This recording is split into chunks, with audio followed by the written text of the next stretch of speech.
할렐루야. 오늘도 우리 주일 일부 예배에 함께 하시는 여러분을 주님의 이름으로 환영하고 축복합니다. 우리 좌우 앞뒤에 계시는 분들과 그래도 한번 같이 인사하겠습니다. 참 잘 오셨습니다. 우리 한번 인사하겠습니다. 네. 여러분, 저희가 계속해서 사순절을 보내고 있습니다. 예수님의 그 십자가의 은혜를 묵상하며 또 주님께서 걸어가셨던 그 고난의 길을 묵상하고 또 우리의 삶에서 또 주님의 그 은혜를 다시 묵상하고 마음에 새기는 사순절을 보내고 있는데요. 보내시는 그 하루하루 삶의 자리에서 더욱 가까이 주님과 동행하시고 또 그 십자가의 은혜를 묵상하시는 우리 사순절 기간이 되면 참 좋겠습니다. 그리고 주보의 광고로 나오지는 않았지만 저희가 4월 14일부터 19일까지 고난주간 특별 새벽 기도회가 있습니다. 우리 사순절을 보내고 우리 고난주간에 특별 새벽 기도회가 이제 있는데요. 이 기도회를 위하여서도 우리 함께 기도해 주시면 감사하겠습니다. 그리고 한 가지 더 광고가 있습니다.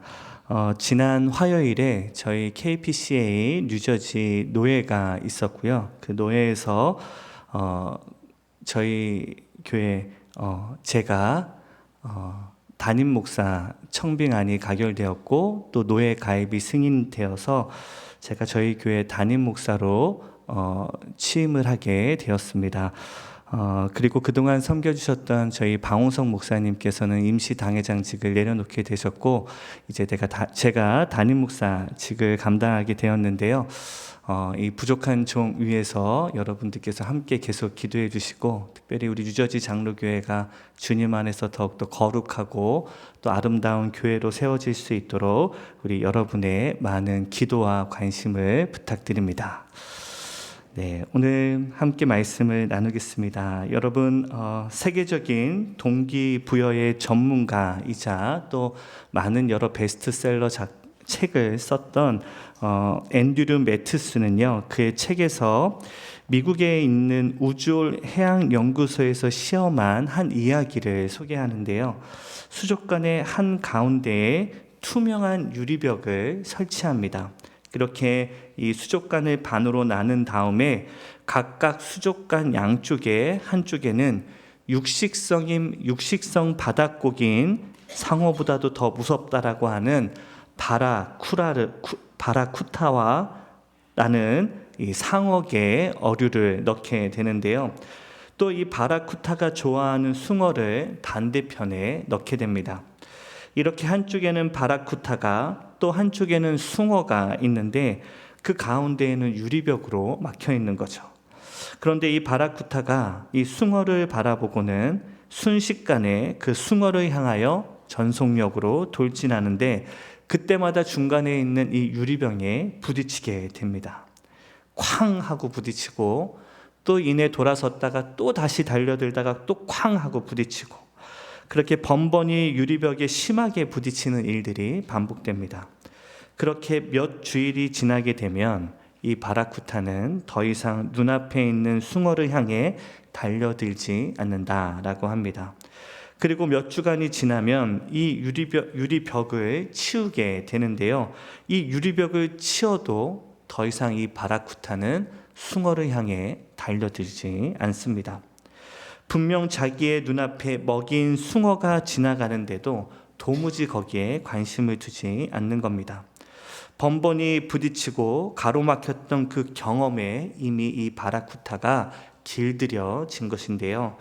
숭어 사냥은 고통이다라는 것을 깨달은 이후부터는 더 이상 그 숭어를 향하여 달려들지 않고 이 바라쿠타는 그렇게 평생 눈앞에 숭어라는 먹이가 있음에도 불구하고 바로 코앞에 숭어가 지나가는 그 순간에도 굶어 죽는다라고 합니다.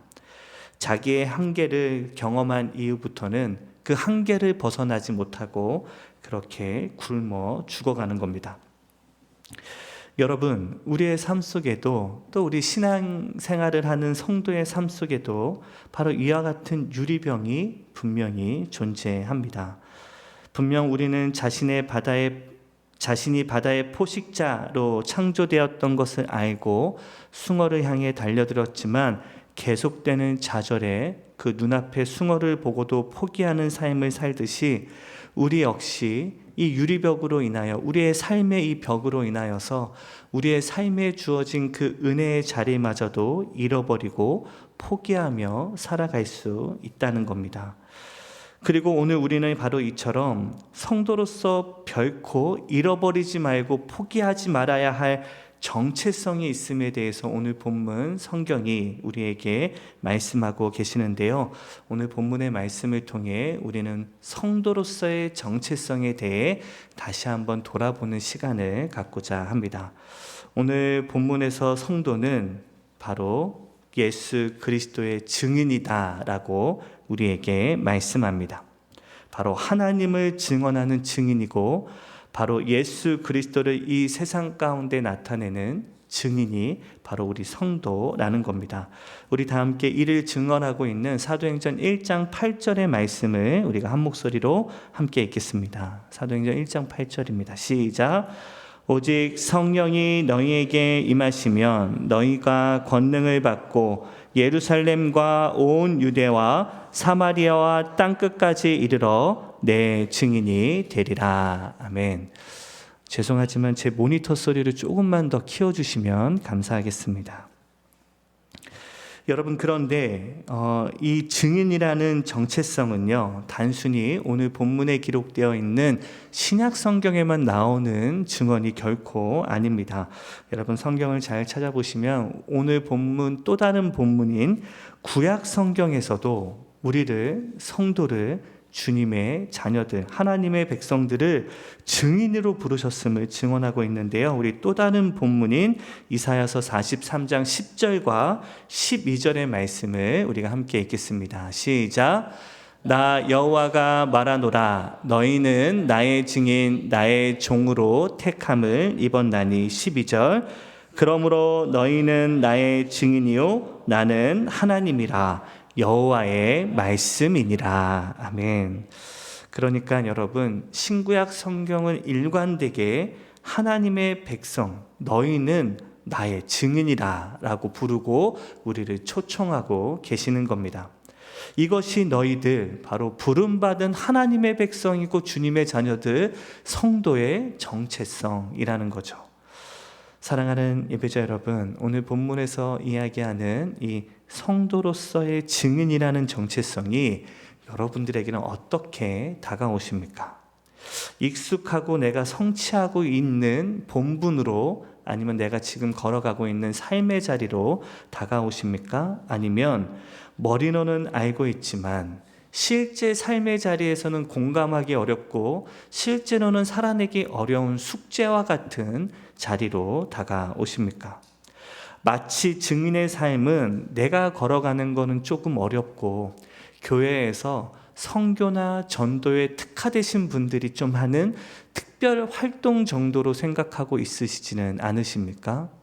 심지어 전도나 선교는 목사님이 하실 일이고 교역자들이 할 일이지 내가 할 일은 아니다라고 생각하고 계시지는 않으십니까? 여러분, 벌써 어느덧 그 후유증이 우리 가운데 많이 사라지고 있는 것 같은데요.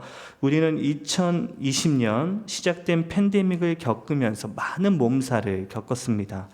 우리의 신앙의 자리도 많은 변화가 있었는데요. 특별히 우리의 신앙의 자리에서는 현장 예배의 감격을 잃어버리고 예배의 많은 부분이 온라인으로 전환되었습니다. 그리고 소그룹 모임, 즉 우리 교회의 구역 모임도 많은 힘과 동력을 잃어버리고 있습니다. 그리고 동시에 우리는 복음을 증거하는 증인으로서의 이 정체성에서도 우리는 많은 동력과 힘을 잃어버린 게 현실입니다. 사람들과 사람이 만나는 일이 이 팬데믹으로 인하여 더 어려워지고 금지되었던 그 시간들로 인하여서 우리가 누군가에게 직접 다가가 복음을 전하는 일이 어쩌면 많이 약해져 있는 것은 아닌가.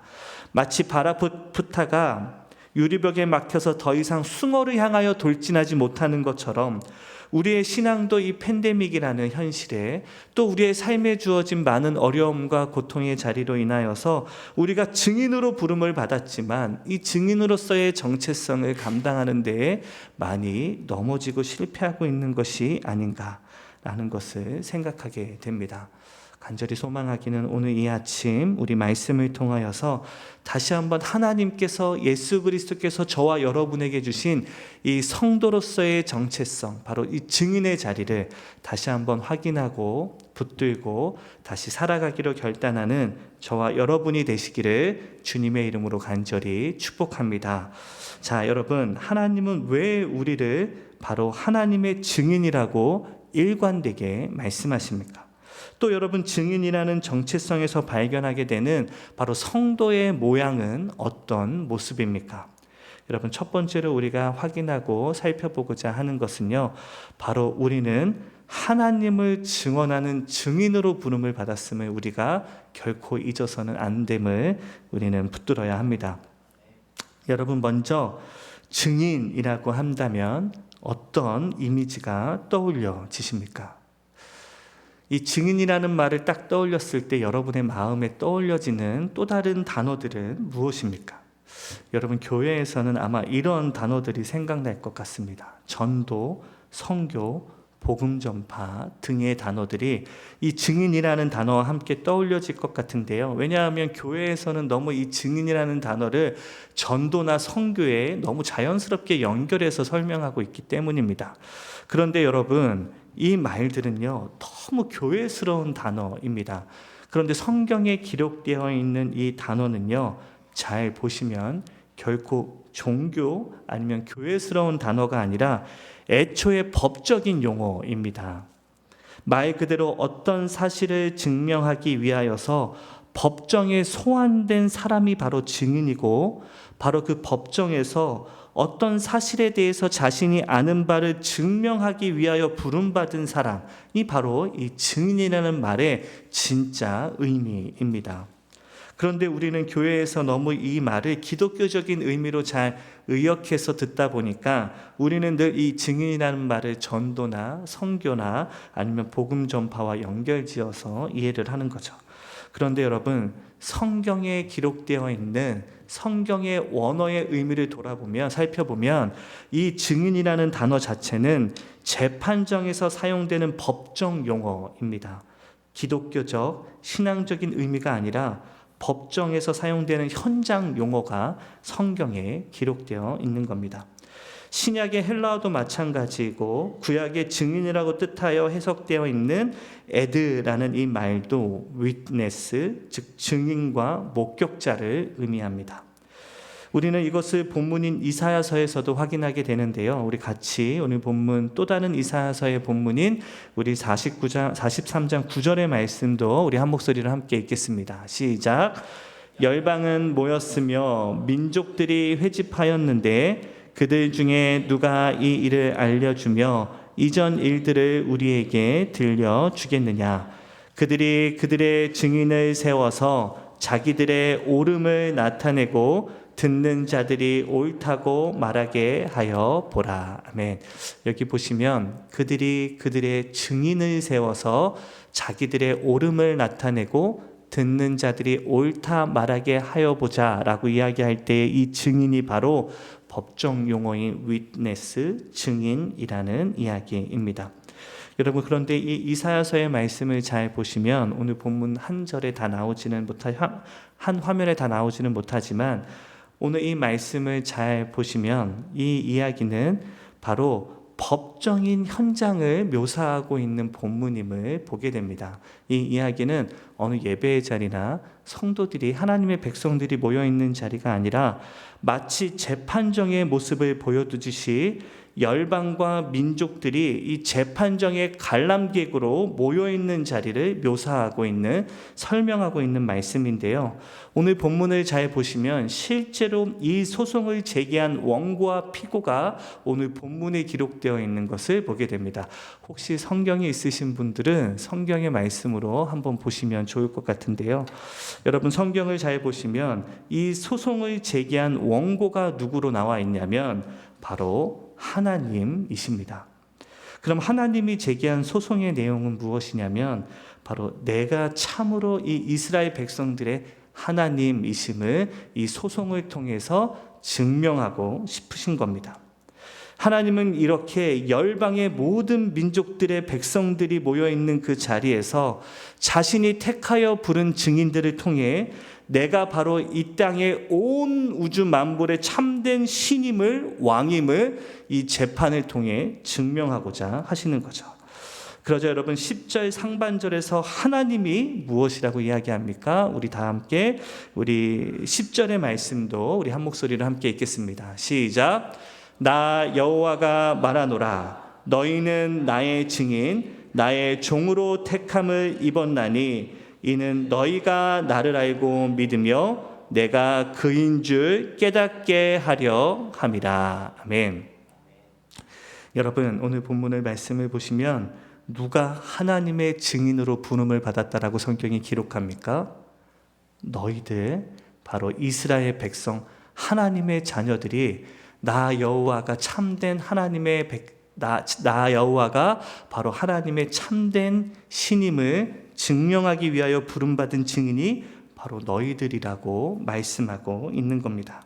그래서 이 세상에 모인 모든 민족들 앞에서 내가 하나님이 참된 신임을 증언하기 위하여 부름받은 자들이 바로 하나님의 백성 이스라엘임을 말씀하고 있는 거죠. 이를 통해 세상으로 하여금 나 여호와가 누구인지를 알게 하도록, 참된 신이 나밖에 없음을 깨닫게 하도록 우리는 부름을 받았음을 하나님께서 우리에게 말씀하시고 우리에게 도전하고 계시는 겁니다. 바로 저와 여러분이 하나님께 부름받은 하나님의 백성들이 여호와 하나님이 이 세상 가운데 유일한 하나님이심을 증명하는 증인들임을 말씀하고 있는 겁니다. 여러분, 이를 더 단적으로 보여주는 성경의 예가 있는데요. 바로 우리가 계속해서 수요 기도회 때 말씀을 묵상하고 있는 사도행전의 말씀이 바로 그렇습니다. 여러분, 초대교회의 시작과 부흥의 역사를 보여주고 있는 사도행전의 말씀을 묵상하게 되면 사도행전의 초대교회의 역사가 어떻게 시작됐는지를 사도행전 1장과 2장에 기록되고 있는데 바로 이 땅의 교회가 어떻게 시작됐는지를 기록하면서 저희가 지난 수요일 저녁에 묵상하였듯이 베드로가 바로 이 초대교회의 시작을 알리는 설교를 하는 것을 우리가 함께 묵상했는데요.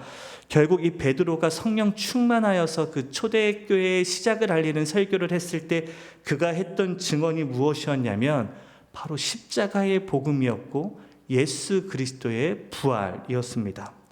예수 그리스도를 나타내고 선포하는 그 설교로 그 초대교회가 시작되었고 그의 설교로 인하여서 3,000여 명이 넘는 많은 성도들이 하나님께로 주님께로 돌이키는 일들이 있었습니다. 그가 전한 복음을 이야기하고 있는 사도행전 2장 22절에서 24절까지의 말씀도 우리가 한 목소리로 함께 읽겠습니다. 시작. 이스라엘 사람들아, 이 말을 들으라.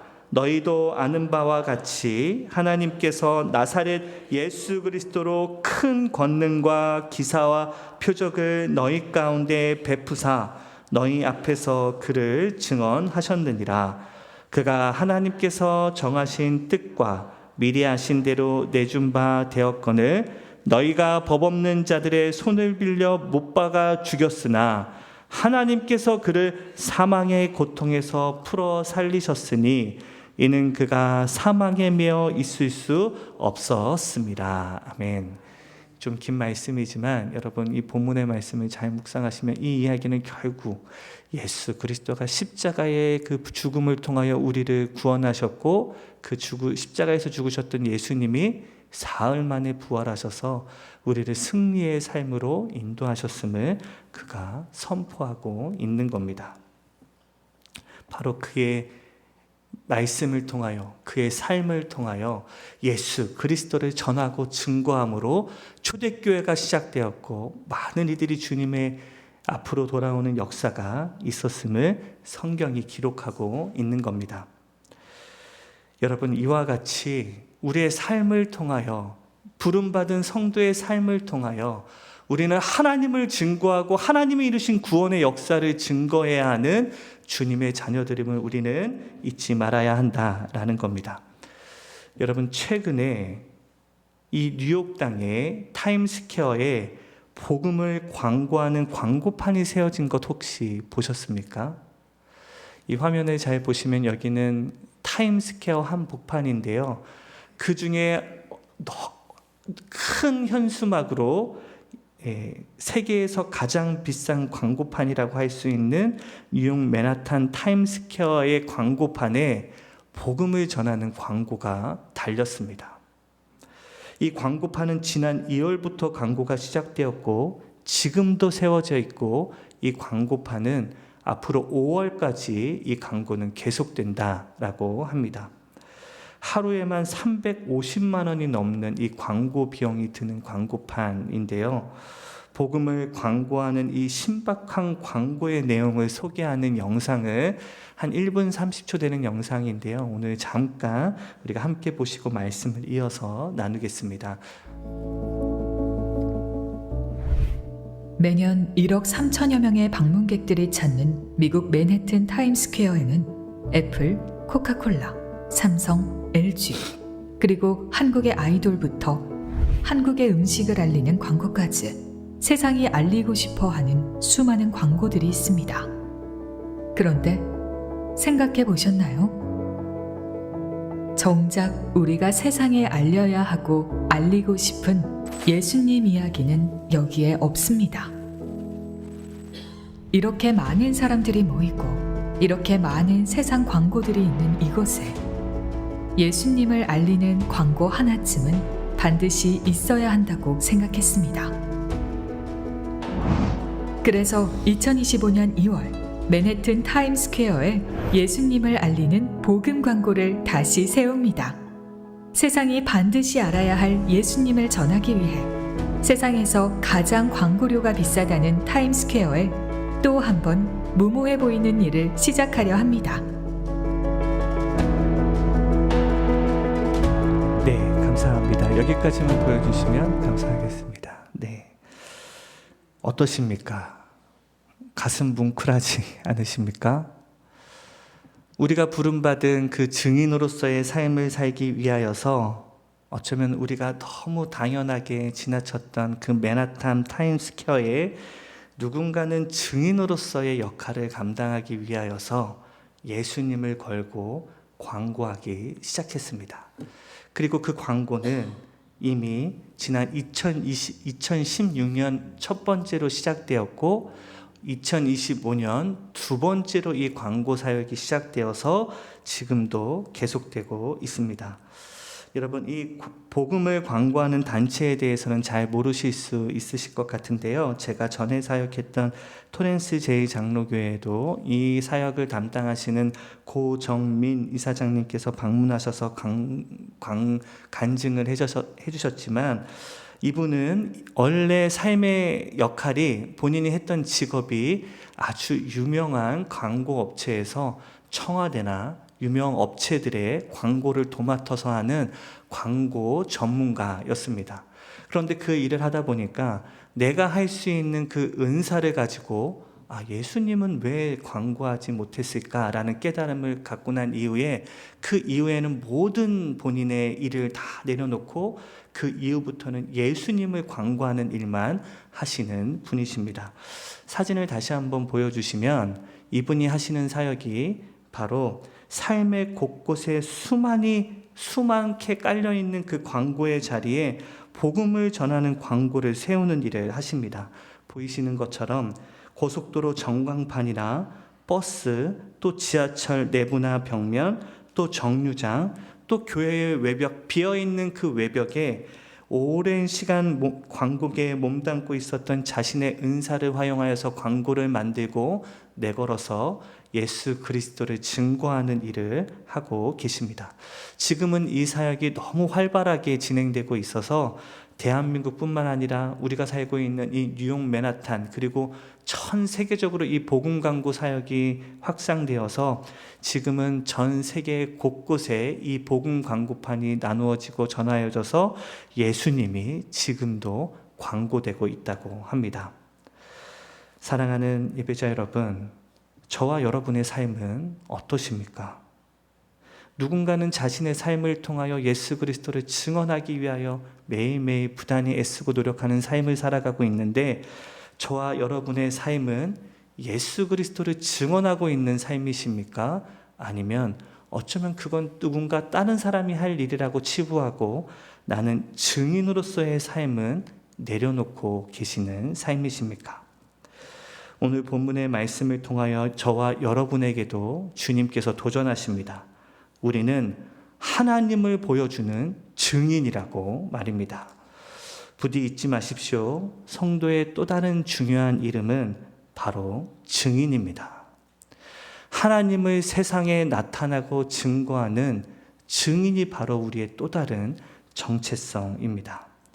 부디 저와 여러분의 삶과 입술을 통해 예수 그리스도를 증언하고 세상에 주 예수 그리스도의 복음을 나누는 주 예수 그리스도의 증인으로서의 삶을 살아가는 저와 여러분의 거룩하고 복된 삶이 되시기를 주님의 이름으로 간절히 축복합니다.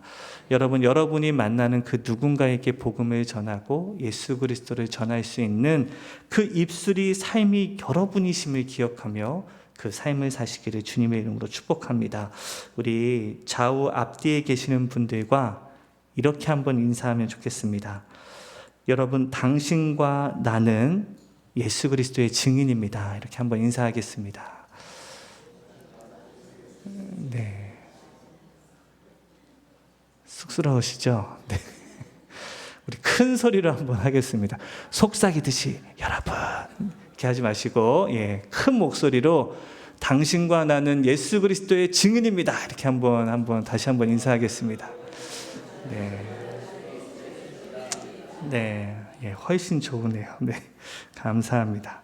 여러분, 두 번째로 주님께서는 오늘 본문의 말씀을 통해 그 증인의 삶은 어떤 삶이라고 말씀하십니까? 바로 그 증인의 삶이란 결국 내가 만나고 내가 듣고 내가 경험한 예수님을 증거하는 삶이 바로 그 증인의 삶이다 라고 말씀합니다. 여러분, 제가 오늘 본문을 시작하면서 오늘 본문에 있어서 정말 중요한 포인트가 무엇이라고 말씀드렸냐면, 오늘 본문의 중요한 포인트, 바로 이 증인의 역할은 바로 우리가 쉽게 이야기하는 신앙적인 용어가 아니라 법적인 용어라고 말씀드렸는데요. 그런데 이 히브리어로 번역된 이 증인, 에드라는 이 단어를 헬라어로 보게 되면, 이 헬라어로는 마르투스라는 헬라어 단어인데요. 그 증인이라는 의미가 좀 더 강화되어서 기록되어 있는 걸 보게 됩니다. 우리 다시 한번 오늘 본문 사도행전 1장 8절의 말씀을 우리 한 목소리로 함께 읽겠습니다. 시작. 예루살렘과 온 유대와 사마리아와 땅끝까지 이르러 내 증인이 되리라 하시니라. 여러분, 여기 증인으로 번역된 헬라어가 마르투스라는 단어인데요. 원래 이 마르투스라는 중요한 뜻은 바로 더 본래적인 의미를 자세히 보면 내가 듣고 내가 본 것을 그대로 말하는 자가 증인이다 라고 말씀합니다. 즉, 눈으로 내가 직접 보고 들은 것을 증언하는 사람이 이 증인이라는 거죠. 그러니까 증인은 보고 듣고 경험한 것이 있어야 되겠습니까? 없어야 되겠습니까? 네. 있어야 되겠습니까? 없어야 되겠습니까? 있어야 되겠죠. 증인인데 본 것도 없고 들은 것도 없고 경험한 것도 없다면 그 사람이 어떻게 증인이 되겠습니까? 여러분, 저는 실제 법정에 서본 적은 아직까지는 없습니다. 다행인 것 같은데요. 근데 영화나 드라마에서 보면 여러분, 법정에서 증인이 증언을 하기 전에 선서를 하는 바가 있는데, 한국에서 선서하는 내용을 보면 이렇습니다. 이런 내용으로 선서를 하는데, 나는 양심에 따라 숨김과 보탬이 없이 사실 그대로 말하고 만일 거짓말이 있으면 위증의 벌을 받기로 맹세합니다 라고 증언합니다. 양심에 따라 자기가 본 바와 경험한 바와 들은 바를 숨김과 보탬 없이 사실대로 말하고 만약에 거짓말을 하면 위증의 벌을 받는 사람이 증인입니다. 그런데 여러분, 미국 법정에서는 좀 다르게 이야기하는데 이렇게 이야기한다고 합니다. 나는 진실만을 말하고 숨김없는 진실, 오직 진실만을 말할 것을 맹세합니다 라고 증언한다고 합니다. 여러분, 좀 다른 것 같지만 결국 증인은 무엇을 말하고 증언하는 사람입니까? 자기가 본 바와 경험한 바, 진실만을 말하는 사람이 증인입니다. 여러분, 가끔 재판정에서 위증하는 사람들을 보면 보지 않는 것을 봤다고 말하는 사람이고 듣지 않는 것을 들었다라고 말하는 사람은 거짓 증인입니다. 벌을 받아야 되는 나쁜 사람들이죠. 여러분, 이것을 성경에서도 확실하게 이야기하는데 우리가 방금 읽었던 사도행전 1장 8절에서도 그리스도인의 정체성에 대해서 증인이다, 그들은 증인이다 라고 선포한 이후에 성경은 그 증인의 삶에 대해서 사도와 집사들, 그 초대교회를 이루었던 성도들의 이야기를 쭉 들려주는데요. 여러분, 사도행전에 기록되어 있는 이야기들을 보면 계속해서 반복적으로 나오는 표현이 있습니다. 그게 무엇이냐면 우리가 증인이다, 우리가 본 대로 말한 대로 경험한 대로 말하는 증인이다 라는 것을 스스로 이야기하는 것을 보게 됩니다. 우리는, 사도는, 성도는, 부름받은 일꾼들은 바로 예수 그리스도가 십자가에 달린 것을 직접 목격했던 사람들이 사도들이고, 예수님께서 행하셨던 기적을 직접 경험하고 목격했던 사람들이 사도들이었고, 바로 그와 같은 목격한 일들에 대해서 나누고 전하는 자들이 바로 증인의 삶을 살아가야 하는 성도들임을 이야기하고 본인들이 계속해서 간증하고 있는 거죠. 여러분, 그래서 사도행전 22장에서 예루살렘의 유대인들 앞에서 예수 그리스도가 구주님이 되심을 사도 바울이 증언하는 바가 있는데요. 우리 다 함께 사도행전 22장 15절의 말씀도 우리 한 목소리로 함께 읽겠습니다. 시작. 내가 그를 위하여 모든 사람 앞에서 내가 보고 들은 것의 증인이 되리라. 아멘. 여러분, 사도 바울이 그가 이 땅에 위대한 초대교회 역사를 이루는 복음 전도 사역자로 살아가면서 그가 많은 사람들 앞에서 내가 무엇을 하고 스스로 증언하고 간증하냐면 나는 내가 보고 들은 것을 증언하는 증인의 삶을 살고 있다라고 스스로 증언하고 있는 겁니다. 여러분, 어떻게 사도 바울이 위대한 사도가 되고 위대한 초대교회 역사를 이루는 스승이 될 수 있었습니까? 그는 그저 본 바를, 들은 바를, 경험한 바를 능력 있게 전할 수 있는 주님의 사도였기 때문입니다. 사랑하는 예배자 여러분, 우리가 보통 단기 선교에 한번 참여해 보십시오, 아니면 우리가 같이 전도 사역에 참여합시다 라고 이야기하면 성도님들이 이런 말씀 많이 하십니다. 목사님, 제가 말을 잘 못하고 제가 아는 바가 잘 없어서 선교는 아직 잘 못하겠습니다. 그리고 저는 아직 전도를, 선교를 한 번도 해본 적이 없습니다 라고 이야기하시면서 선교의 자리와 전도의 자리를 마다하시는 분들이 많으신데요. 그런데 여러분, 그게 아니라 오늘 본문의 말씀대로 이야기한다면 그 선교를 마다하는, 전도를 마다하는 변명은 무엇이라고 해야 되냐면 솔직히 제가 본 것이 없어서요. 솔직히 제가 아직 제대로 들은 바가 없고 제가 예수님을 경험한 바가 없어서 저는 전하지 못하겠습니다 라고 말하는 게 맞지 않겠습니까? 만약에 예수님께 들은 바가 있고 경험한 바가 있고 만난 바가 있으면 증인이 증언하는 일은 당연한 일인데, 우리가 증인으로서 살지 못하는 유일한 일은 우리가 어쩌면 아직 제대로 주님의 음성을 듣지 못하고 경험하지 못하고 만나지 못해서라고 스스로 이야기하고 있는 것 아니겠습니까? 만약에 여러분 반대로 여러분이 주님을 만난 경험이 있으시다면, 여러분이 주님의 음성을 들은 경험이 있으시다면, 주님의 은혜를 누린 경험이 있으시다면 여러분, 증인으로서의 역할을 감당하셔야 됩니다. 주 예수 그리스도를 전해야 되고 증거해야 되고 선교의 사역을 감당하셔야 됩니다. 그게 증인으로서의 마땅한 책임입니다.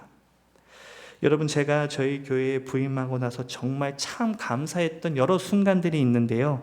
그 중에 하나가 무엇이냐면 우리 교회의 여러 힘들고 어려운 상황 중에서도 우리 교회는 복음을 전하는 그 선교 사역에 지금껏 포기하지 않고 최선을 다해 그 선교 사역을 감당하고 있다는 사실 때문이었습니다. 여러분, 죄송하지만 제가 부임한 지 이제 벌써 3달 반이 지났는데요. 솔직히 제가 아직 교회 구석구석과 여러 사역을 다 감당하고 돌아보기가 솔직히 많이 벅차고 힘들고 어렵습니다. 그런데 너무 감사한 것은 제가 특별히 이야기하고 드라이브를 걸고 강요를 하고 격려하지 않아도 우리 교회 안에 아주 능동적이고 적극적으로 진행되고 있는 사역이 있는데 바로 선교 사역입니다. 지금도 주보에 빠지지 않고 나오는 선교에 대한 계획과 일정들이 계속 광고되고 있고, 제가 전에 듣기로는 돌아오는 주일에도 저희 교회의 몇몇 교우분들이 자체적으로 선교 사역을 떠난다라는 소식을 들었습니다. 그리고 주보에 나온 바대로 5월에는 실버 선교회에서 진행하는 엘살바도르 선교가 지금도 준비 중에 있습니다. 그리고 여러분, 여름 선교 일정이 아직 나오지도 않았지만 우리 유스 그룹에서는 이미 여름에 자체적으로 선교를 떠날 계획을 갖고 있고 준비를 하고 있는 이야기들을 제가 들었습니다. 그리고 지난 주일과 월요일에는 저희 교회 시무 장로님들과 저와 저희 부목사님을 포함해서 우리 교회 리더십들이 앞으로의 우리 교회 사역의 비전을 세우는 선교 비전 세미나를 이틀간 가지고 세미나를 통해서 우리 교회의 앞으로의 비전에 대해서 우리 장로님들과 교역자들이 함께 나누는 시간들도 있었습니다. 여러분, 이 세미나는요, 제가 준비한 시간이 아니었고 우리 시무 장로님 중 한 분께서 주최하고 계획하고 준비하셔서 이 세미나를 마련해 주셨고, 이 시간을 통해 우리 교회가 앞으로의 교회 사역의 비전을 함께 나눌 수 있었습니다. 여러분, 어떻게 이렇게 할 수 있겠습니까? 오히려 목회자는 지금 다른 사역에 정신이 없어서 사역을 신경 쓰고 있지는 못하지만 능동적으로 교인들이 앞서서 선교 사역을 감당하는 이와 같은 모습, 여러분, 저는 결코 이와 같은 모습이 당연한 일이라고 생각하지 않습니다. 여러분, 어떻게 이분들은 이렇게 이 선교 사역을 능동적으로 또 능력 있게 감당하고 있으시겠습니까? 저는 한 가지 분명한 이유가 있다라고 생각하는데, 이분들은 이미 그 선교 사역을 통해 주님을 만난 또 다른 경험이 있으신 겁니다. 주님의 은혜를 누린 경험이 있고 주님을 전하면서 누렸던 또 다른 깊은 은혜와 축복이 있음을 알고 그 은혜를 가지고 또 다른 간증과 또 다른 은혜와 또 선교의 자리로 나아갈 수 있는 겁니다. 힘들고 고되고 쉽지 않은 기름을 알고 있음에도 불구하고 자신들 안에 있는 그 복음을 향한 열정과 감격과 기쁨으로 포기하지 않고 지금도 예수 그리스도의 복음을 전하고 계시는 겁니다. 오늘 본문 구약의 말씀인 43장 12절에서 그래서 하나님이 우리에게 이렇게 말씀하십니다. 우리 43장 12절의 말씀도 우리 다시 한번 읽겠습니다. 시작. 내가 알려주었으며 구원하였으며 보였고 너희 중에 다른 신이 없었나니 그러므로 너희는 나의 증인이요 나는 하나님이라 여호와의 말씀이니라. 하나님께서 뭐라고 말씀하십니까? 내가 너희에게 이미 알려주었고 구원함을 보여주었다라고 말씀합니다. 그래서 너희는 나의 증인이요 나는 너희의 하나님이 된다라고 말씀하고 계십니다. 사랑하는 기도자 여러분, 저와 여러분의 삶을 오늘 이 말씀을 통해 다시 한번 돌아보고 점검하는 오늘 이 아침이 되시기를 주님의 이름으로 간절히 축복합니다. 저와 여러분에게는 이 주님을 만난 경험이, 감격이 있으십니까?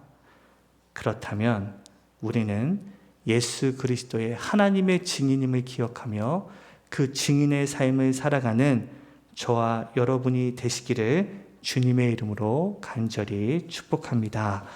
우리 주신 말씀의 은혜를 생각하며 함께 기도하겠습니다.